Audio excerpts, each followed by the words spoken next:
पैसों के लिए पहले की क्रिकेटर से शादी, फिर शादी करते स्टार क्रिकेटर के साथ की धोखेबाजी। भारत के वो 3 बदकिस्मत क्रिकेटर जिनको इश्क मोहब्बत में मिला धोखा। टूट गया दिल, महीनों महीनों तक रहे डिप्रेशन में। किसी की पूरी फैमिली को जाना पड़ा जेल तो कोई बेटे का मुंह देखने और एक बार बात करने के लिए तड़प और तरस गया। किसी की बीवी उसके दोस्त के साथ ही गई भाग, कोई हो गई प्रेग्नेंट। कहानी ऐसी जो रुला देगी। इश्क और धोखे के इस कॉकटेल में बड़े से बड़े क्रिकेटर भी बच नहीं पाए, लेकिन दिल में इंतकाम की आग नहीं बल्कि कुछ अच्छा कर गुजरने के जुनून ने उन्हें रातों रात सुर्खियों में ला दिया। इसमें टॉप पर मोहम्मद शमी है। एक चीयर गर्ल से मोहम्मद शमी ने शादी की, उसके रिश्ते को नाम दिया और जिंदगी को सड़क किनारे से महलों में लाकर बिठा दिया। लेकिन बदले में मोहम्मद शमी को धोखा मिला। मोहम्मद शमी को अपनी जिंदगी में पहला और आखिरी प्यार हसीन जहां से हुआ। अपने परिवार के खिलाफ जाकर शमी ने शादी की, लेकिन मोहम्मद शमी को जरा भी इल्म नहीं था कि उन्हें प्यार में बहुत बड़ा धोखा मिलने जा रहा है। हसीन जहां ने पहले अपने प्यार के जाल में मोहम्मद शमी को फंसाया, फिर ब्लैकमेल किया, फिर एटीएम मशीन की तरह इस्तेमाल किया। चूंकि मोहम्मद शमी स्टार बन चुके थे, इसलिए अपने ही वकील के साथ मिलकर हसीन जहां ने एक प्लान तैयार किया। वकील और हसीन जहां ने मोहम्मद शमी को एटीएम मशीन की तरह ट्रीट करना शुरू कर दिया। हसीन जहां पहले से शादीशुदा थी, लेकिन धोखे से मोहम्मद शमी को उन्होंने मोहरा बनाया और इसके पीछे सिर्फ एक वजह था, पैसा। हसीन जहां के पहले से 2 बच्चे थे, लेकिन इसकी सच्चाई मोहम्मद शमी से छिपा कर रखी गई। जब मोहम्मद शमी ने कोर्ट में शिकायत की, तब सारी बातों का जिक्र सामने आया। शमी के मुताबिक उन्हें बहुत बाद में पता चला कि हसीन जहां की दूसरी शादी हो चुकी है। उनके पहले पति का नाम सैफुद्दीन है, जो पश्चिम बंगाल के बीरभूम में स्टेशनरी की दुकान चलाते हैं। तब मीडिया हसीन जहां के पूर्व पति के पास पहुंची तो उन्होंने कहा कि हमारी शादी 2002 में हुई। इस शादी से उन्हें 2 बेटियां हुई। साल 2010 में तलाक हो गया। हसीन जहां और मोहम्मद शमी की मुलाकात उस वक्त हुई जब शमी अपने करियर में पीक पर थे, इसलिए वो फैमिली से ज्यादा करियर को आगे बढ़ाने लगे। इसी बीच हसीन जहां ने जब चाह जैसे चाह शमी से पैसे ऐंठ लिए। मोहम्मद शमी ने हसीन जहां से लव किया, लेकिन बाद में ये लव शादी में बदल गया। हसीन जहां और मोहम्मद शमी का प्यार कैसे शुरू हुआ? हसीन जहां एक मॉडल और आईपीएल में चीयर लीडर थी। इसी दौरान 2011 में शमी और हसीन जहां की मुलाकात हुई। तब हसीन जहां कोलकाता नाइट राइडर टीम की चीयर लीडर के तौर पर काम कर रही थी। यहीं से शमी और हसीन जहां के बीच लव स्टोरी की शुरुआत हुई। 2014 में दोनों ने निकाह कर लिया।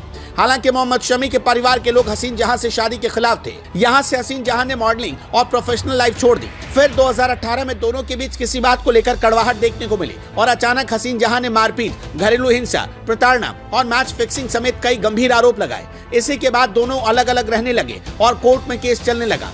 2018 में हसीन जहां ने फिर से अपने प्रोफेशन में कदम रखा। हसीन जहां ने कोर्ट में 10 लाख रुपए का गुजारा भत्ता देने के लिए केस दायर किया था। इसमें 7 लाख रुपए उनका गुजारा भत्ता और 3 लाख बेटी के भरण पोषण का खर्च था। हालांकि बाद में कोर्ट ने हर महीने 1,30,000 रुपए गुजारा भत्ता देने का फैसला सुनाया। शिखर धवन जैसे हसीन जहां शादी से पहले 2 बच्चों की मां थी, लेकिन ये बात छिपाकर मोहम्मद शमी से शादी कर बैठी। वैसे ही आयशा मुखर्जी भी 2 बच्चों की मां थी, जिनसे फेसबुक पर मुलाकात के बाद शिखर धवन को प्यार हो गया। फर्क बस इतना था कि शिखर धवन को आयशा के बारे में सब कुछ पता था।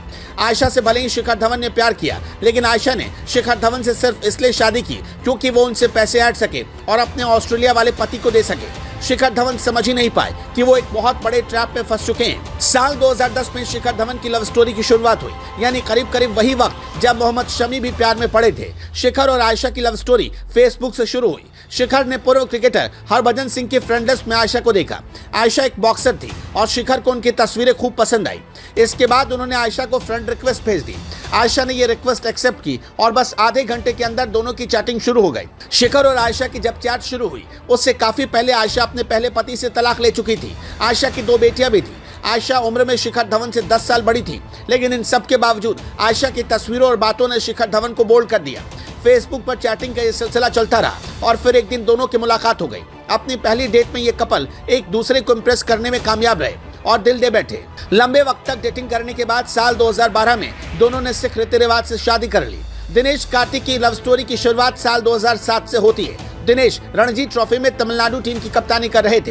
दिनेश और निकिता एक साथ ही बचपन से बड़े हुए। उनके परिवार वालों ने कपल की दोस्ती को रिश्ते में बदलने का फैसला किया। दिनेश और निकिता भी एक दूसरे से शादी करने के लिए बेताब थे। साल 2007 में जब दिनेश कार्तिक 21 साल के हुए, तब उन्होंने निकिता वंजारा से शादी कर ली। दिनेश कार्तिक और निकिता वंजारा 5 साल तक एक दूसरे के साथ अपनी शादीशुदा जिंदगी में बहुत खुश थे। एक दिन इसी शादीशुदा जिंदगी में दिनेश कार्तिक के दोस्त मुरली विजय की एंट्री हो गई। उसके कुछ ही महीने बाद निकिता की रुचि दिनेश में कम होने लगी। इसके पीछे वजह थी मुरली विजय कार्तिक कपल की शादीशुदा जिंदगी में बहुत अंदर तक जा चुके थे। मुरली कार्तिक के अच्छे दोस्त होने के साथ साथ क्रिकेट में उनके टीम मेंबर भी थे। इसी दोस्ती के बीच निकिता और मुरली कब एक दूसरे को दिल दे बैठे, इसकी भनक दिनेश को नहीं हुई। दोनों की बढ़ती नजदीकियां कार्तिक और निकिता की शादीशुदा जिंदगी में दरार पैदा करने लगी। 2012 में आईपीएल के दौरान दिनेश कार्तिक को पता चला कि निकिता प्रेग्नेंट है।